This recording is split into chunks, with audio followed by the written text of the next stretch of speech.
Hi everyone, this is Veronica. आज का topic discussion का एक फॉसिल रिकॉर्ड पे है जिसका नाम है मंकी डैक्टिल। इसके बारे में हम पढ़ेंगे। ये एक फ्लाइंग रेप्टाइल है जो कि उड़ता था पुराने ज़माने में और इसके अपोजिंग थम्स थे। टेरासॉर है। टेरासॉर्स क्या होते हैं, अपोजिंग थम्स क्या होते हैं, उनका क्या फ़ायदा है, ये सब हम डिटेल में डिस्कस करेंगे और ये फॉसिल कहाँ पे मिला है इसके बारे में भी मैं आपको बताऊंगी। तो आपका कोई भी डाउट हो आप मेरे से कनेक्ट कर सकते हैं फेसबुक पे, इंस्टाग्राम पे, टेलीग्राम पे, ट्विटर पे, कहीं पे भी। पीडीएफ आपको सिर्फ और सिर्फ मेरे टेलीग्राम चैनल पे ही मिलेगा। Okay, now let's start the discussion. Researchers ने टेरासॉर, इसको हम टेरासॉर प्रोनाउंस करते हैं, टेरासॉर स्पीशीज जो है अपोजेबल थम्स क्या है ये हम बाद में बात करेंगे, लेकिन इसका एक फीचर आप इस टेरासॉर का याद रख सकते हैं कि इसके अपोजेबल थम्स हैं। ये अर्लीस्ट नोन इंस्टेंस है इस तरह के लिम्ब का। अदरवाइज आपको लिम्ब्स जो हैं वो अलग अलग फीचर्स में मिलेंगे, अलग अलग तरीके से मिलेंगे।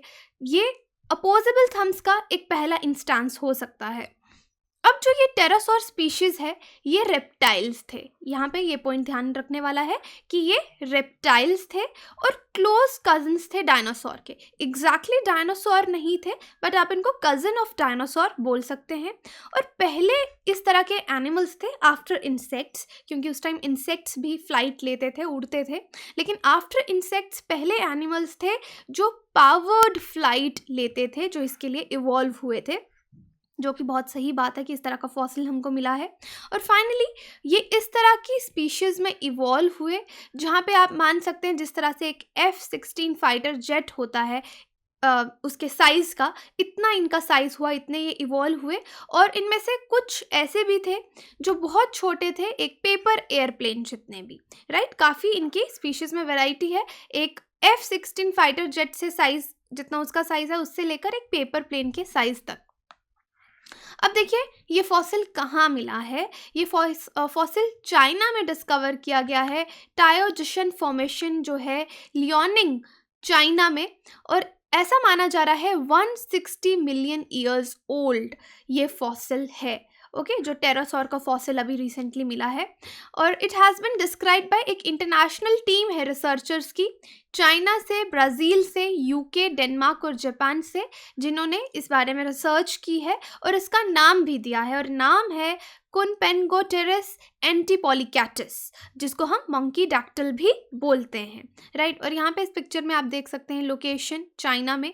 यहाँ पे लियोनिंग है, इसको मैं आपको चलिए दूसरे मैप में दिखाती हूँ। ये चाइना का मैप है, तो यहाँ पे लियोनिंग है और यहाँ पे लियोनिंग, ये लियोनिंग को जूम किया है, ये जो एरिया है लियोनिंग, इस प्रोविंस को यहाँ पे जूम किया गया है। और ये टायोजिशन फॉर्मेशंस जो हैं जहाँ पे यूजुअली फॉसिल्स मिलते हैं, ये आपको ऑरेंज कलर में यहाँ पे दिखेंगे। तो आई होप आपको लोकेशन भी क्लियर हो गया होगा इससे कि ये फॉसिल कहाँ पे मिला है। चलिए आगे चलते हैं कि रिसर्चर्स ने और इसके बारे में क्या क्या देखा है। अब देखिए ये जो वर्ड है एंटीपोलिकैटिस, इसके नाम में भी मैंने आपको बताया, सेकेंड नेम इसका क्या है, एंटीपोलिकैटिस। ग्रीक में इसका मतलब है ऑपोजिट थम्स। ऑपोजिट थम्स को एंटीपोलिकैटिस बोलते हैं। और देखिए ये इसके नाम में इसीलिए अटैच किया गया है क्योंकि ये पहला इस तरह का टेरासॉर मिला है जहाँ पे आपको अपोज्ड थम्स मिलेंगे। बट यूजुअली जो आपको पहले टेरासॉर्स के हमको फॉसिल्स मिले हैं वहाँ पे कभी भी अपोज्ड थम्स हमको नहीं मिले थे। तो इस जो रिसर्च टीम है इस फॉसिल को स्कैन किया गया है माइक्रो कंप्यूटेड टोमोग्राफी यूज़ करके, जिसको माइक्रोसिटी बोलते हैं। ये टेक्निक है जहाँ पे एक्सरेज को यूज़ किया जाता है किसी ऑब्जेक्ट की इमेज देखने के लिए। और इसके फोर लिम्ब, जो भी फोर लिम्ब्स हैं उनकी मॉर्फोलॉजी, जो स्ट्रक्चर है वो प्रॉपर्ली पढ़ा गया है, मसल्स को रीड किया गया है। और वो ये सजेस्ट करते हैं कि ये जो के एंटीपोलिकैटिस है ये अपना हाथ उसको यूज़ करता था चीज़ों को पकड़ने के लिए, ग्रास्प करने के लिए, जो कि आर्बोरियल लाइफ का एक एडाप्टेशन है। आर्बोरियल लाइफ क्या है, जो ट्रीज़ पे रहते हैं, क्योंकि ट्रीज़ पे आपको ब्रांचेस को पकड़ना होगा और वहाँ पे अपना जो ग्रिप है वो बनाने के लिए इसका इवोल्यूशन इस तरीके से हुआ था कि इसके अपोज्ड थम्स थे। अपोज थम्स पे मैं आऊँगी अभी, लेकिन लास्ट में बताती हूँ आपको। रिसेंटली जो टेरासॉर फॉसिल हमको मिला है ये बहुत ही ओल्डर है। इससे पहले भी हमको कुछ फॉसिल्स मिले थे, लेकिन ये उनसे भी पुराना है। अब पेलियंटोलॉजिस्ट हम किनको बोलते हैं? जो फॉसिल रिकॉर्ड्स को पढ़ते हैं उस स्टडी को पेलियंटोलॉजी बोला जाता है, और जो लोग पढ़ते हैं उसको हम पेलियंटोलॉजिस्ट्स बोलते हैं।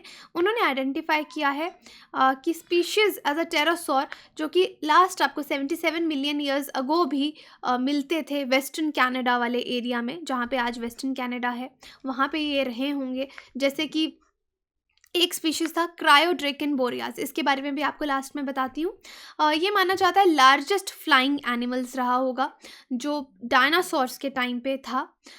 विंग स्पैन इसका 10 मीटर्स के आसपास था। किसकी बात कर रही हूँ मैं यहाँ पे? क्रायोड्रेकन बोरियास की। लेकिन जो अभी हमको मिला है ये मंकी डैक्टस है, मंकी डैक्टिल।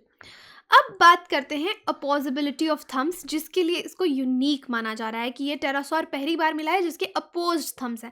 अपोज थम्स कैसे होते हैं? जैसे ह्यूमंस के होते हैं। तो आपको लग रहा होगा कि इसमें नई बात क्या है, लेकिन नई बात ये है कि इस तरह के थम्स आपको सिर्फ प्राइमेट्स में ही मिलते हैं। ह्यूमंस या प्राइमेट्स, रेप्टाइल्स में आपको अपोज्ड थम्स नहीं मिलेंगे। वहाँ पे जो मॉर्फोलॉजी है उनके 4 लिम्स की अगर आप देखेंगे तो जिस तरह से फिंगर्स हैं इसी तरह से उनका थंब भी होगा या 4 लिम्स रहेंगे, वो ऐसे ग्रिप नहीं बना पाएंगे। अपोज थंब का मतलब है कि जिस तरह से मेरा हाथ है, मेरा थंब जो फिंगर की टिप्स हैं उनको टच कर सकता है, लाइक दिस, क्योंकि इससे क्या होगा, जो ग्रिप है वो स्ट्रॉन्ग बनेगी। तो this is the opposability of thumbs, जिस तरह से आप पिक्चर में देख सकते हैं। इसको डिफाइन किया गया है simultaneously flex, abduct and medially rotate the thumb. इससे जो ग्रिप है थंब की वो स्ट्रॉन्ग रहती है हाथ की, और हम अपने फिंगर टिप्स को टच कर सकते हैं। और ह्यूमंस के साथ साथ जो एंशियंट मंकीज थे, एप्स थे, उनके अपोजिबल थम्स थे, लेकिन रेप्टाइल्स में ऐसा नहीं था। तो टेरासॉर एक रेप्टाइल है और उसमें अपोजिबल थम्स हैं। अब ह्यूमंस जो हैं उनके अगर आप थंब स्ट्रक्चर देखेंगे तो रिलेटिवली लॉन्ग थम्स हैं ह्यूमंस के। ये इसीलिए है कि हम छोटी सी छोटी चीज़ को भी पकड़ सकते हैं, पेन को भी होल्ड कर सकते हैं, राइट। इससे टिप टू टिप प्रिसीजन आपका आता है। हम पेन को होल्ड कर पाते हैं, अगर किसी चीज़ का स्क्रू खोलना है उसको खोल पाते हैं, स्टॉपर से सुई में धागा डाल सकते हैं। ये सब कैरेक्टरिस्टिक्स है अपोजिबल थंब के, जिस तरह के हमारे हैं। तो यहाँ पे इस पिक्चर में और डिटेल आप देख सकते हैं। But anyway, let's move forward. यहाँ पे हम टेरासॉर के बारे में बात करते हैं।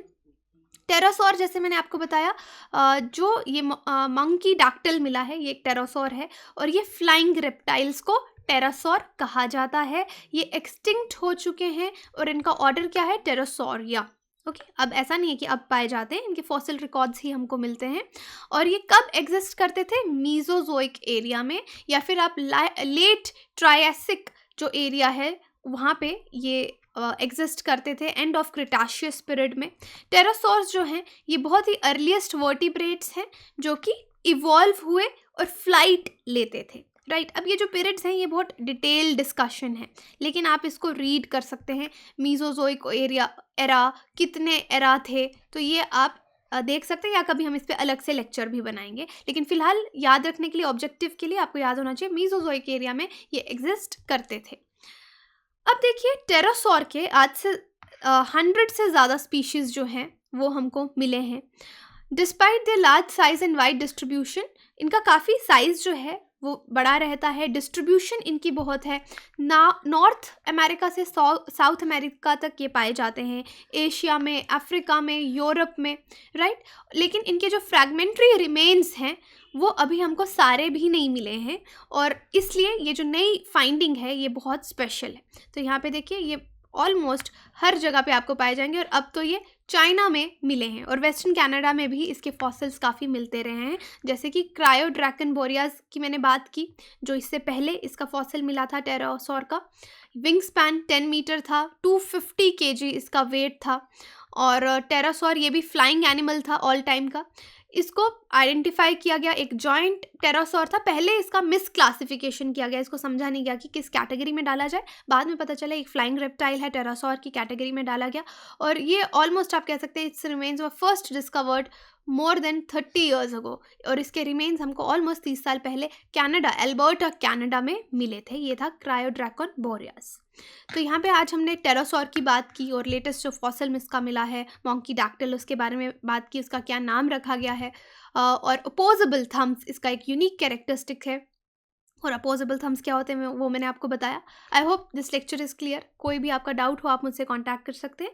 बाकी आप हमारी वेबसाइट विजिट कर सकते हैं, एप्लीकेशन डाउनलोड कर सकते हैं, सारी जानकारी आपको वहाँ पे मिलेगी। हमारे कोर्सेज़ के बारे में ईएमआई पे भी अवेलेबल है, आपको वहाँ पे सारा जो भी इन्फॉर्मेशन है वो मिल जाएगा। Thank you so much.